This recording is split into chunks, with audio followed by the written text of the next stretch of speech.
Hey brewers, Sam, head brewer of Flamin Galah Brewing Co. Welcome back to the channel. Today we're going to do part 2 of the Belgian Tripel, take you through all the steps right up to when we get to drink it. Cheers.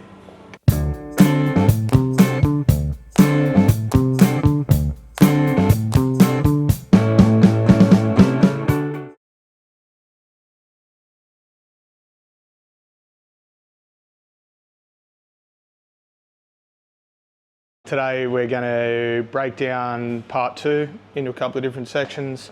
It'll be forced diacetyl test, cold crash, carbonation. So like I said previously, we're grain to glass with this whole series on the Belgian Tripel. Well, we're also going to do a DO test, and that could stop everything. If I've got above 50 parts per billion, trade waste gets it. Along the way, we'll put in links to different videos, and it's a much more in-depth look at things like forced diacetyl test, carbonation. Put all those links in so you can refer to them. Also dumping the cone. Today we're going to dump the cone. We don't need the cone dump at 5,000 because we're just pulling off the yeast. Welcome back. It's the next day after our massive big brew day where nothing went wrong.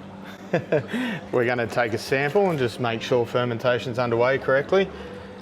Obviously we've got the airlock making some noise, which is a great sign. Our temperature's pretty stable. Just going to sanitize our sample port, take our first sample. Colour looks great. Seeing that krausen there from the yeast. Very active fermentation at the moment. So with our sample, we're looking for a decent pH drop. So probably around, 4.6 roughly. Yeah, so we're looking for a drop in original gravity and also a drop in pH. We've got a nice, healthy krausen there. So we're pretty active, very happy with it.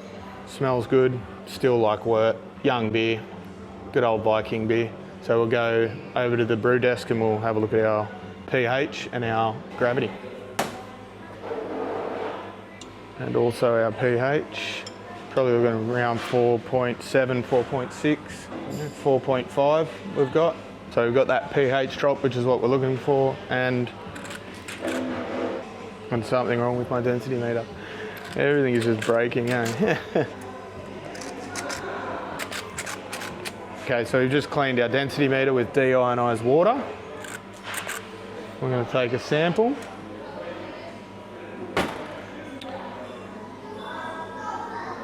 $10.66. Good folks, viewers, brewers, hooers. Yeah, so we got our big pH drop, which we wanted, roughly 4.5 now. So we won't get much more of a pH drop on this. It'll finish around 4.2 and 4.5, our final beer. Good amount of consumption from the yeast there, metabolising the wort, so we're happy with that. Taste it.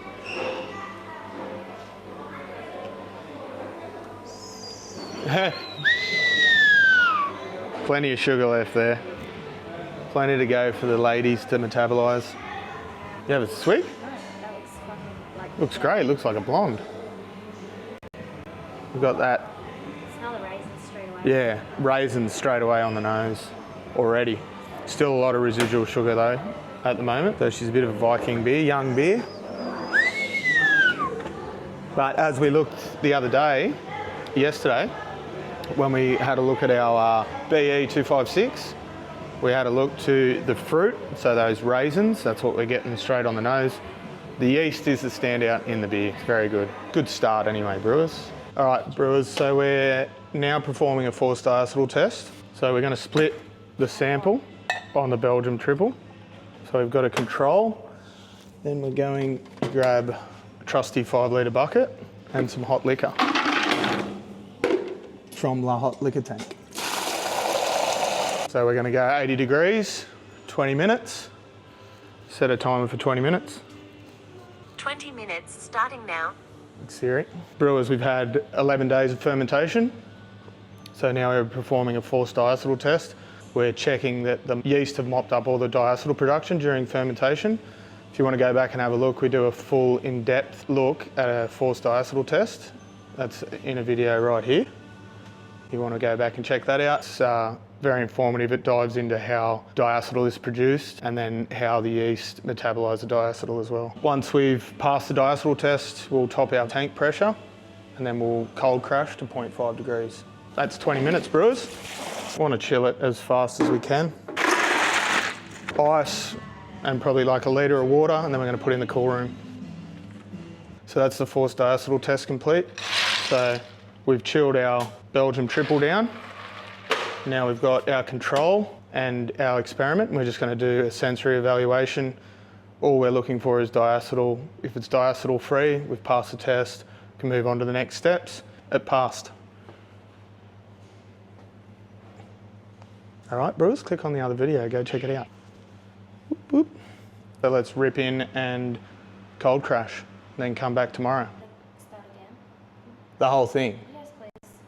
You weren't filming the whole time. No. Idiot. So just put your shit back in the bucket. You'll do the second time anyway. All right, brewers, we're back. It's the next day. So we've cold crashed. We're at 0.5 degrees in the uni tank. We've topped up our head pressure because we're about to remove off the yeast from the bottom. So we're going to dump the cone. So we've topped up our head pressure to 18 pound. We're going to dump the cone and then we're going to carb the beer today using the spunding valve. This is extra clean because this is the second time we've done this. First one, Clary wasn't recording. Anyway, we all make mistakes. You know, all I see is solutions, brewers. So what are we doing? We've got 0.2% paracetic acid, dilution, removing any foreign objects from the dump valve or any unwanted bacteria. All bacteria is unwanted. Going to do the same with the racking arm. I have dumped the cone previously, brewers. I did it yesterday before I cold crashed, so I did a hot dump. It's a hot dump. I don't know if we should call it that, but that's what I'm calling it. So we did the hot dump yesterday, now we're doing a cold dump. We're going to add our 70% ethanol. You can use isopropyl, you can use isopropyl or any kind of diluted ethanol. Got a product line soaking in the 2% paracetic acid and a couple of other components that you need. Diaphragm valve, sight glass, and tri-clamps and silicon gaskets. So all of these components are now available on our Amazon link, which is in the description below. So I've gone through Amazon and picked out all the components you need to dump the cone. We've made it easy for you guys to find. So if you're a home brewer or you're a commercial brewer, I found it really hard to find a diaphragm valve. Previously I had to import mine from China, but I brought mine a long time ago when good old COVID-19 was about and you couldn't buy shit anywhere. Can you get these diaphragm valves from? Absolutely, Clary. It'll be in the link in the description below, the diaphragm valve. All right, so like I said, I performed a hot dump yesterday and that has removed the majority of the yeast. Diaphragm is closed. It's actually cracked a little bit. It's not fully closed, but as you can hear, it's coming through. Hear that? So it's not fully closed. So we're just going to run that slowly. And what we're trying not to do is punch a hole in our cone. So we've got our yeast cake. We don't want beer to just flow through and punch a hole in the cone, and then we'll just have yeast on the side of the 60-degree cone. So we're just slowly removing. We've got positive pressure in the tank. We've got 18 pound. By the time we're done, we'll probably have about 15 pound. So we're just removing that yeast till we see that beautiful blonde beer come out. And we've got clear product. Just keep an eye on your product line too and just make sure it's nice, healthy yeast coming out, which it is. It's a fine line when you're using a uni tank. You don't want to waste your beer because we've got a racking arm situation. So we've got about 70 litres that will fill up below the racking arm that we cannot use. So it's a fine line between clarity and product waste. And see how we got product now? Streaky yeast and product, so that's it. Whatever flocks out after that is going to be below our racking arm. So whatever clears out of the beer will be below the racking arm anyway. You do want to remove all the yeast though. It's very important that you remove all the yeast off the beer, especially a big beer. Like we ended up 9.2% brewers. Because we did have a really healthy fermentation. So our yeast performed so well, we went to the other side of the scale, you know, that 86% attenuation. So the BE256 says it's between 82% and 86% attenuation. We went to the other end, to the 86, so this bad boy is going to be 9.2%. Still in our style guidelines, we finished 10.08, which is right at the drier end, but it's still within style guidelines. 10.08 will give us a little bit more of a drier mouthfeel and that bit of extra booze, so we're 9.2 we ended up.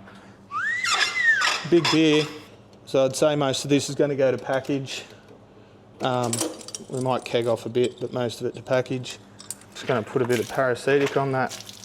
Just clear out this racking arm. Stiff. All right, in this case, same again. We want it cracked about halfway, our diaphragm valve. And we're just going to blow out a couple of hits. We're going to blow out anything out of the racking arm till we get clear beer. We're nearly there because I did the same yesterday when we were hot.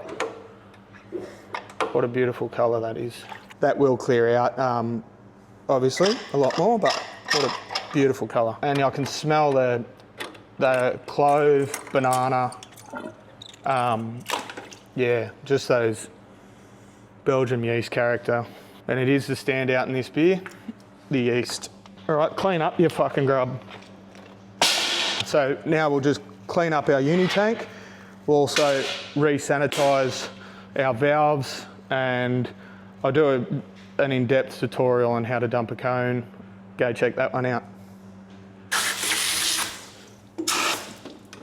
So now you just repeat your steps, because a good brewery is a clean brewery. Sanitize with your ethanol again. Righto, so we're clear. That's the cone has been dumped twice now. Removed most of the yeast yesterday, then cold crushed. So now we're going to set up our spunning valve and we're going to carbonate. Should only take about 3 hours to carbonate, and then we'll wet 12 hours. Beer's ready for package. We will maturate this beer for a couple of weeks. We want it to clear right out so it's to style. Also on the carbonation, we're going to shoot for the 2.8, so that's to style as well, so we stay within our style guidelines with carbonation. Righto brewers, now we're going to set up our spunning valve. Slowly just going to bring our head pressure down to 10 pound. So we're slowly going to release. While that slowly comes out, we're going to adjust our spunning valve. And all we're doing is maintaining 10 pound, 10 PSI of head pressure. All right, brewers, CO2 on the scale. We're going to set it to 30 pound. What we're going to do, brewers, is add 5.4 grams per litre. So that's weight of liquefied CO2. So that's the weight of the liquefied CO2 will equate to 2.8 volumes.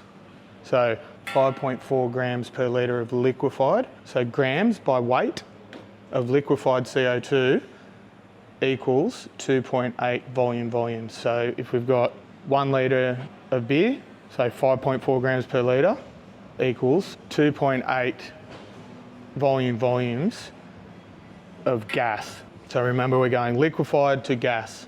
We're going to weigh it in, 5.4 grams per litre to the uni tank clearing. Bit of ethanol on there. We're going to pop our CO2 on till you see that smoke. Open up our spunning valve now. So we're maintaining our head pressure. In goes the peracetic acid. Give your gauge a little tap because they're liquid gauges. Okay, we're going to add in flat out, and what we're doing here is blowing off any yeast cake, any debris that's fallen on the carb stone, and I can hear that beer rolling now. So slowly going to pull it back, just so we've got a nice even roll of the beer. Check our gauge.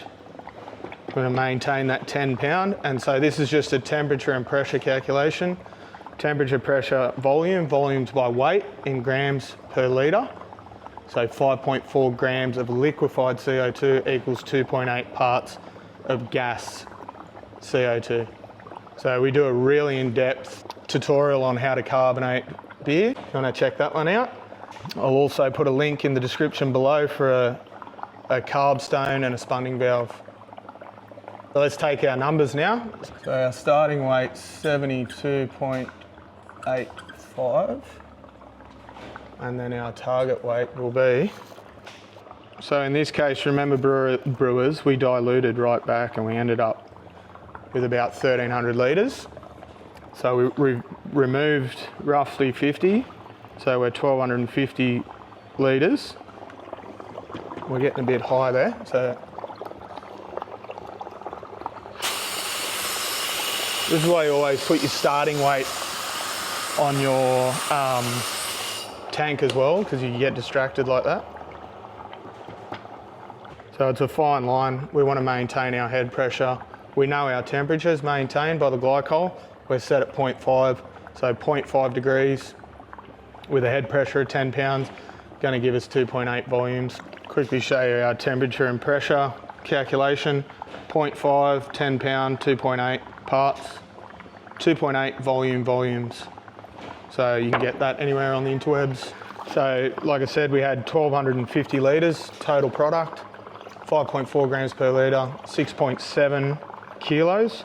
So we just go 72, our starting weight, 0.85 minus 6.7 equals 66.15. That's our target, 66.15. All right, now let's talk about our attenuation, brewers. Very, very healthy fermentation, 86% attenuation. We ended up, our software target, terminal gravity or final gravity, whatever you want to call it. Software predicted 1011, and we ended up 1008, still within style guidelines. That'll make the beer a little bit drier, not much. But the main thing is, instead of the 8.8, we ended up 9.2. So this is the first time we brewed this beer. We don't have the can design yet. We don't have decals designed. Like I said, it's the first time we brewed this beer. So if we wanted to make it 8.8, obviously we just bring back some of that sugar, that raw sugar that we added. Actually, to style in a Belgian blonde, you should use beet sugar, but we like to use Australian-made products in Australia. That's why we use Joe White maltings. Every chance we get to use an Australian product, we do. So our raw sugar addition instead of beet sugar, because there's no beet sugar that's manufactured by an Australian company. So we use the raw sugar. So you'd pull a bit of that raw sugar out if you wanted it the 8.8. 9.2 is still within style guidelines. So I think we'll just brew it, if we brew it again, which there's a good chance, we'll just maintain that 9.2. We know our apparent attenuation, we got that really high 86% attenuation out of the BE 256. So we'll just replicate that every time now. Yeah, so that was good healthy fermentation, which is nice. So we'll come back in 20 minutes and just see that we're maintaining our 10 pound. Should take about 3 hours to carbonate, and then I'll wet it for 12 hours. So that means when we wet, that'll make those nice tight micro bubbles of CO2. Ready for package tomorrow. If you're under time constraints, best way to carbonate. It's the fastest way to carbonate, and that's why we do it in a commercial brewery. But like I said, we do an in-depth tutorial on carbonating beer. So if you want to check that out, go check it out. We're just carbon up the Belgian Blonde, and we've noticed that our old CO2 regulator is broken. It's pumping out the overflow. So we're going to use this new MK4 from Kegland. It's got only got a blow off, not an overflow. So quality built. They're high quality CO2 regulators. They're dry gauges too, which is good. So all our regs we get from Kegland, high quality, perfect for the commercial setting and the homebrew setting as well. Check out the link in the description below if you're after one of these. I'm just going to modify it so it hooks up to our food grade hose.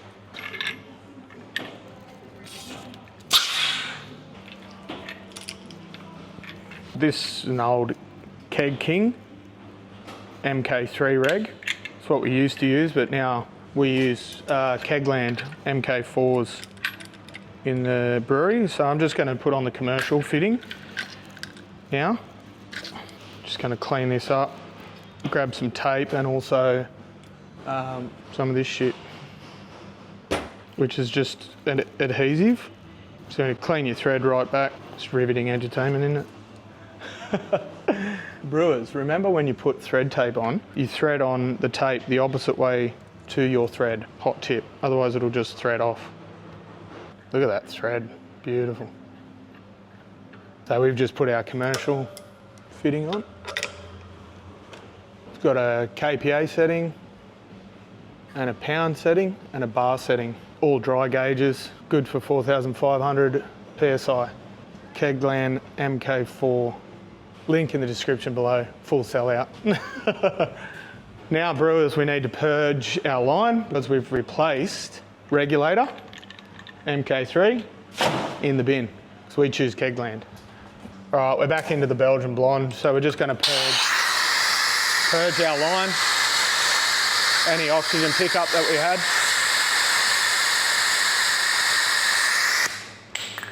Back into it.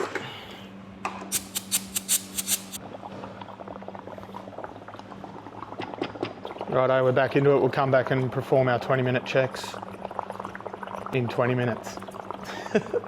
All right, brewers, these are our 20-minute checks. So we just come in, we check our head pressure, a little bit high. So we're gonna open that spunning valve a bit and just slowly release a bit of that CO2 back to 10 pounds. And now we'll come back and check that in 10 minutes. We've still got 30 pound on the reg. Our position of the ball valve hasn't changed, just that little adjustment of our spunning valve. So we'll come back in 20 minutes. 20 minutes later. 20 minutes later. All right, brewers, we're back. This is 10 minutes after our 20-minute check, so half-hour check. Quick math. We're stable now. So that little adjustment of our spunning valve, perfect. We've got 10 pound of head pressure, 5.5 degrees. And we've got a flow in of 30 pound from our regulator. Yeah, we'll come back at the end when we've reached target on our scales. Righto, done.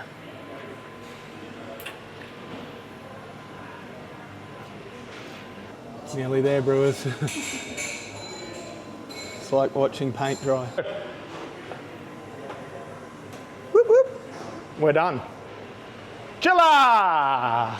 Fuck. No thanks. Chilla just made a cameo appearance. Brewers, that's our numbers. We're stuck right on that 10 pound, that's a good sign. And we're 0.5 degrees on our PT100 sensor. So now we're going to let this CO2 wet in the product for 12 hours. Then we get to come back tomorrow and try it. I got a moustache, you know what that is?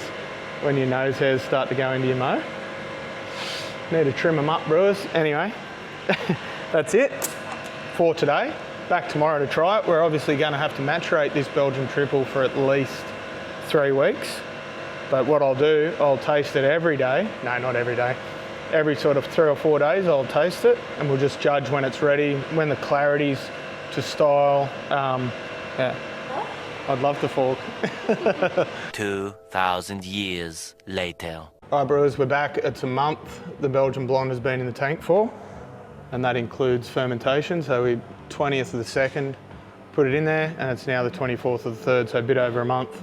I have dumped the cone several times, and I'm just going to show you that last bit. We've been maturating this beer at 2 degrees Celsius. So we're precipitating out any yeast that was still in suspension. So I'm going to just show you, we're going to dump the cone one last time, and then we're going to check our DO for package. And if it's too high, we'll pour it down the trade waste. Hopefully not. No, it won't be. Paracetic acid in the bottle brush on our racking arm and dump valve. Ethanol, 70%. Just going to let that evaporate off. And we also have the components to dump the cone. Again, I'm going flat out. It's very important we soak our components in the paracetic acid for a minimum of 10 minutes.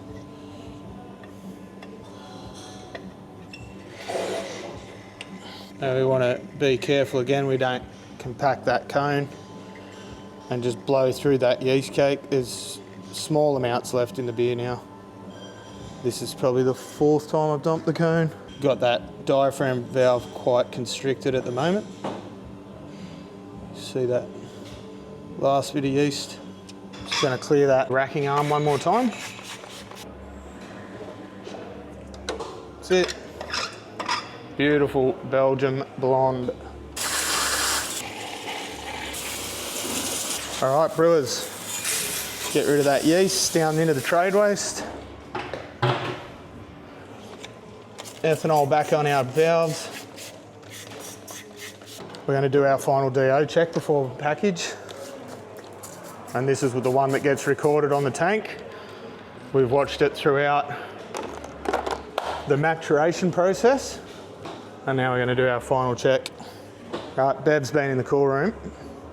And that's so we don't waste product, because if you've got a massive temperature difference between the tank and the DO meter, you have to run more product till you get that stable temperature. When did you get the DO meter with Bev? When did I meet Bev? For the first time? 2024? Yeah, quite a large investment. We're just going to run the blow off into a bucket. We'll give that to Trev once we're done. No. Righto, so we're going to go to settings, DO unit. We're in percentage at the moment, so we're going to go up to parts per billion with a B, ppb, select. Then we're going to go back. And we're going to go to measurement. We're at 10 degrees C because Bev's been in the cool room. Flat out into the DO meter. And we're just going to restrict the product to a slow trickle. So we purchased this DO meter at the start of 2024. I got a couple of parameters that I work to, and it's, so if I'm 20 and below parts per billion, it can go to can and to keg. If it's 50 and below, it'll just go to keg, not to can.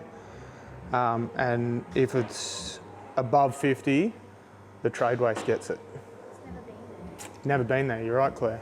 Has never been there, but they're the parameters we've set, so we stick to them. We're 49 parts per billion now at 7 degrees Celsius, so we're good for package.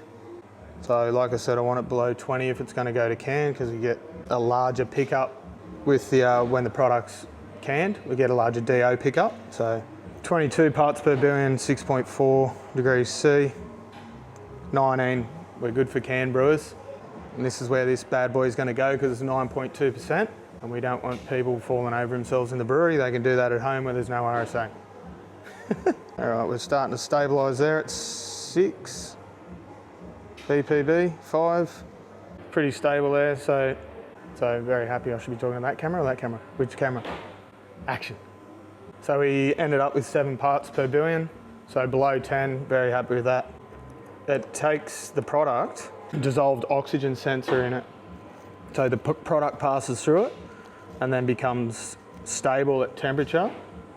And so once the temperature is stable, it'll, if you can speak, it will measure the dissolved oxygen in the product. So it's got a dissolved oxygen sensor in it. You don't even need one, brewers.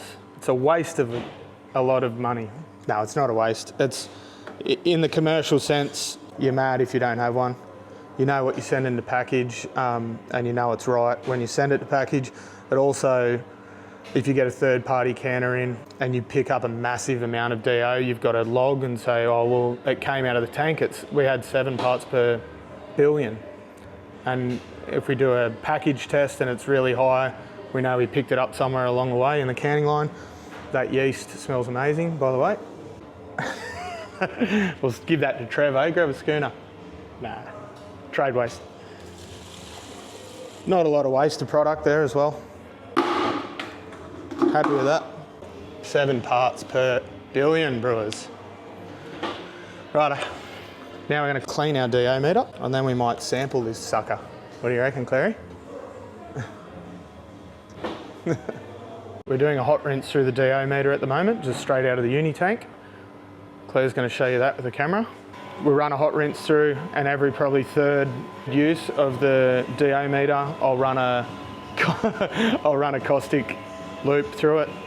So it's a really diluted caustic loop, and it'll clear any debris that's on the sensor of the DO meter. All right, that's it.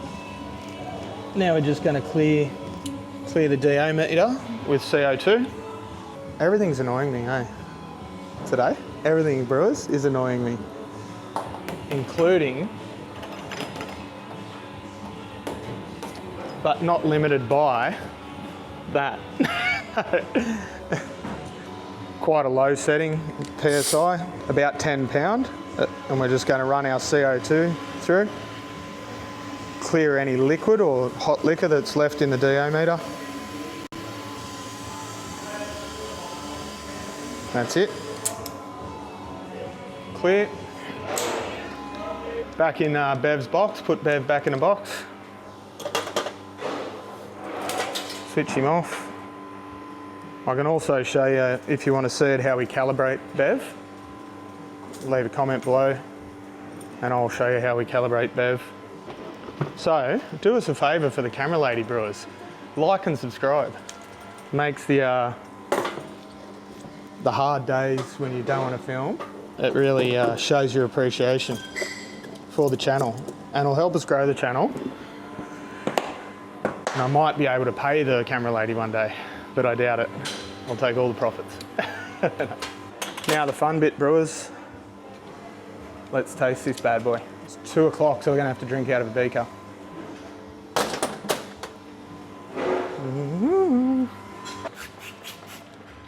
Right. Let's have it. Let's have it, eh? Where is my pigtail? You know where it is, brewers. It's soaking in peracetic acid, where it should be. Give it a squirt, son. Get that peracetic acid out of it. And again.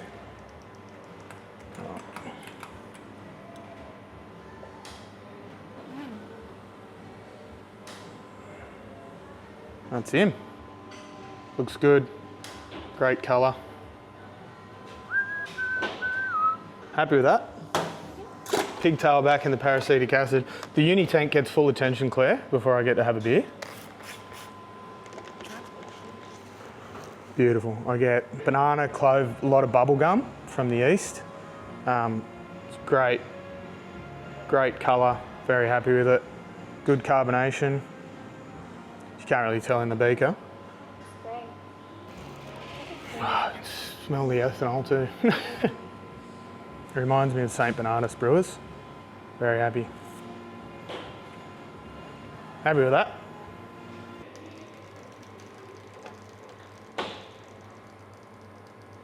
Beautiful, mate. Couple of days. Let's go to the brew desk. To the brew shit fight. Shout out to Koi Knives.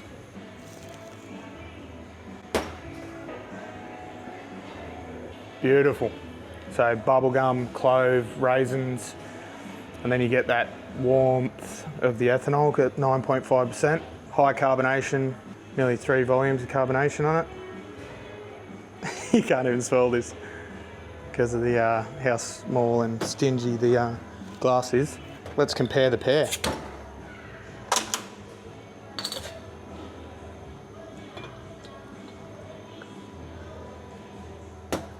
Good pour. Obviously this is bottle conditioned. Oh, to be honest, it smells like it's got fucking bread in it. But anyway, same. So we got the West Malt, because that's all I had left. I drank all my St Bernardus ones. So this is what we're comparing to.